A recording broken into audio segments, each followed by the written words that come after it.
Hey everyone, I'm Armor Gaming, welcome back to my channel, and welcome to Monster Legends. Alright, here's the deal, we have another Colosal breeding event. You all know the Colosal breeding event, it's when you have a 24-hour period to get a legendary monster of a specific element that you want. And this time we have the Thunder Colosal breeding event, so let's read through it because there are a few changes. Welcome to the craziest breeding event, El Coloso. In this edition of El Coloso, almost all Thunder monsters in the game are available, but this time you can breed a brand new elite monster. What? Does that mean we have a legendary monster again? So, is Laser Beam not the last legendary? You have another legendary, Akunobuki, and you can find Akunobuki through one of the secret combinations and get cells for it in a special time challenge. I wonder who it's gonna be. Is it like related to Neobuki? So is Neobuki gonna be one of the combinations? There are two catches to El Coloso. The first one is the event only lasts 24 hours. The second one is that breeding combinations are random, or maybe just top secret. Don't waste another minute, put two Thunder monsters together, breed a monster, and see what happens. So there are two catches. The first one is, okay, so yeah, 24-hour event, random combinations, but do not worry, just stay tuned to this video. I'm going to show you guys where you can find all the combinations so you don't waste your precious gems. And do we have anything else? I don't think so. Now here's the thing. Everyone needs to keep in mind that this Fountain of Mischief Morg's Maze is going to end very soon, in less than a day from the time recording this video. So that means we have some, if I'm not mistaken, this means we have the race coming up.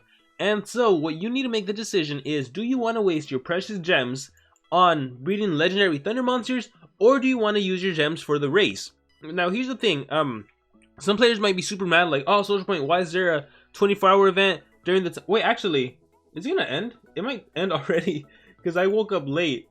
This might actually end in 19 hours. So we have, oh shoot, what the heck is this? No, it is related to Neobuki. It's literally like a nemesis version of Neobuki.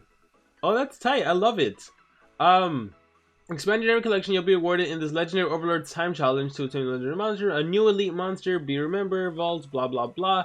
So if you breed 9 of this monster, you'll get 10, 20, 30, 40, and then 80, 60. Wait, 10, 20, 30, 40, 40. So you need to breed 9 legendary monsters to get 80 cells so that then you can craft this monster. Remember, with elite monsters, you actually can use Elementium and Thunder cells and whatnot. Okay, this is interesting. So you gotta breed 9 of them. It is gonna cost you a good amount of gems though, and yeah, you ultimately have to make the decision. Do you save? Do you not save? I've been preparing for the race. Look at all my Thunder Eagles. I've been trying to get, where's that uncommon bird? I've been trying to get more pterodactyls. That's not working out for me, but I've been trying to. Instead, I've been getting this shark guy, Shanky. Where's the Legends Pass, SocialPoint? That would definitely help players out. Okay, so this is interesting. Oh, there's pterodactyl. Awesome. So yeah, we have this event going on, the breeding event. So here's the thing.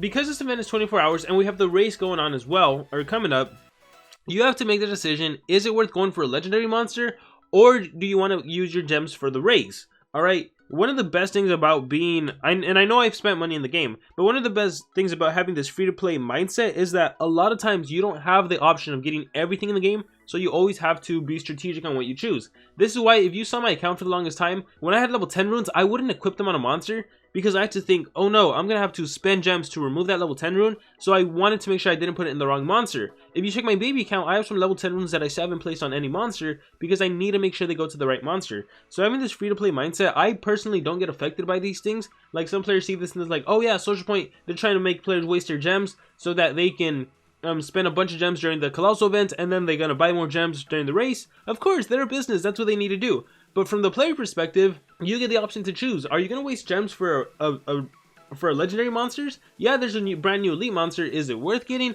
So you have to make all these decisions on your own. So, for me personally, since I have 516 gems and I've been saving since basically the last race, I'm going to maybe get a couple legendary Thunder monsters, and then definitely focus my gems on the race, because this new team race monster, it's a mythic, it can be ranked up, mythic monsters are hard to come by, highly ranked up, of course, are hard to rank up, so that's going to be what I'm going for. So the second thing I want to do in this video is I want to talk about which legendary Thunder monsters I think are worth going for, in case you do want to go for some.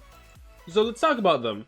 Sort by Thunder, and let's see. So starting off right away, honestly, Boltic is a good Thunder monster. Let's get that out of the way. Yes, Anticipation have killed off extra turners, but if you're new to the game, and you can get yourself a Voltic, because at the beginning phases a lot of players probably don't have anticipation. You can probably win a lot of battles with Voltic, and the same goes for Zyla. If you have to pick between those two, definitely go for Zyla. She can hold a charging banner, plus she's a VIP monster, she's great for collection purposes. So from this first row, I would say Voltic and Zyla, they are worth picking up, primarily for newer players, not so much for longer players who are fighting anticipation monsters. In the next slice, we don't really have anyone. Well, I guess you can get Hydrotilla the Boltcaster. This was the very first Nemesis monster where SocialPoint messed up, and instead of being three Hydrotillas in the water category, there's a Earth Hydrotilla and a Thunder Hydrotilla, so it could be worth picking up for collection purposes. I might do that as well. There's Faraday the Electrolyzer, there is Faraday the Discharger, and Faraday the Obscure. I personally recommend all three of them. It doesn't matter which one you get, they're all really good. This one can significantly blind the enemy. This one is just the Earth version, has the Earth Elemental advantage, it can do Quicksand. Obscure has a lot of DOTs, he's the king of DOTs, Bleeding, I think even Poison, maybe Nightmares, or that might be pushing it, but yeah, any of the Pardays are good. They essentially killed Voltic with anticipation, so they're definitely worth picking up. Let's see what else we have. Copycat is the poor man's Ruby, so still a good monster. And the reason I'm going through all of the monsters, even if you're like, Armor, those are super old monsters, because I realize that there are newer players in the game, so, you know, you don't always need to have the latest and greatest, and some of you might not be able to pick them all up. Let's see, Yentek I like, but you don't need.